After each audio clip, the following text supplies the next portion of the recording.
A rabbi, a priest, and an evangelical walk into a Bible museum. And we're going to be discussing olive oil, first century romance, and beheadings, all in one episode. I am Dallas Jenkins. I'm the creator of The Chosen. And yes, the Bible Roundtables are back.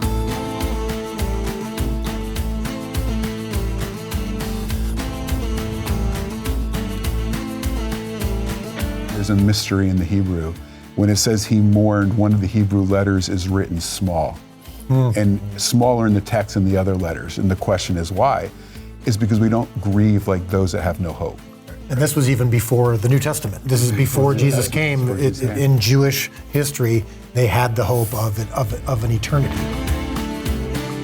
If the word would have spread that Jesus was just always raising people from the dead, he would have just spent all day just walking around from tombstone to tombstone. The population explosion in the first century because nobody died for these 3 years. Even Jesus himself wasn't immune from suffering and death, okay?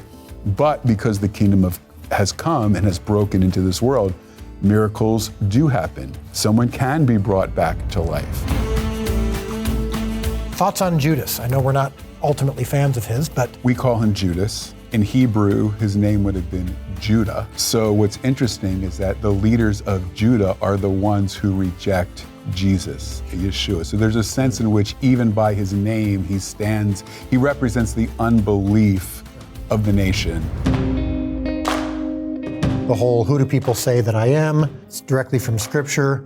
Simon makes this declaration of you are the Christ, the Son of the living God. And then Jesus refers to him as Petros, right? Which literally means little rock because Petra is big rock, correct? I mean, let's.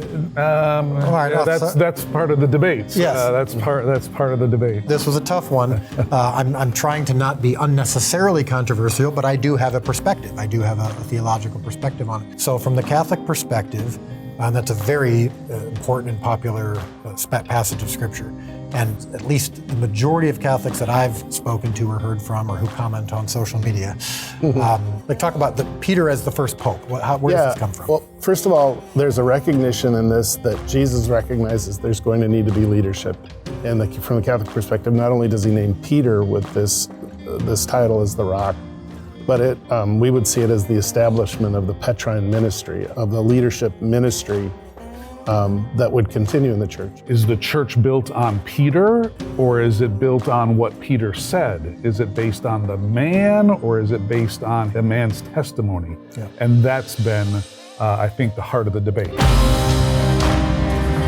How do we do geographically? There is some shrinking of distance in this episode, especially towards the end. They cross the Jordan to get to Jerusalem, and then they run back. Even a Kenyan long-distance runner wouldn't have been able to run that long, probably. Yeah, from the Jordan River to the Temple Mount is about 25 miles.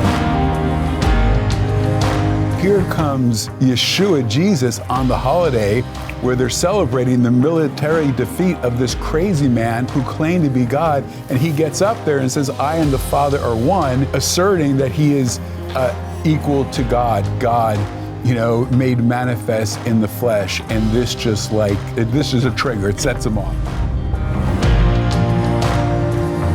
There's people that think Jesus was really much more human than even portrayed in this series, but most Catholics probably lean on the other side. Of that Jesus was much more on the divine side. I think that you have a really beautiful middle ground here, and to try to see the ways that if you're going to be fully human, and we believe that he is, then he's going to have to experience some of the things that humans experience. In a really very serious way, Jesus is more human than any of us. And that's because we have all tainted our humanity with sin. Sin is not human. There's a joke that the Jewish people are like everybody else, only more so, right?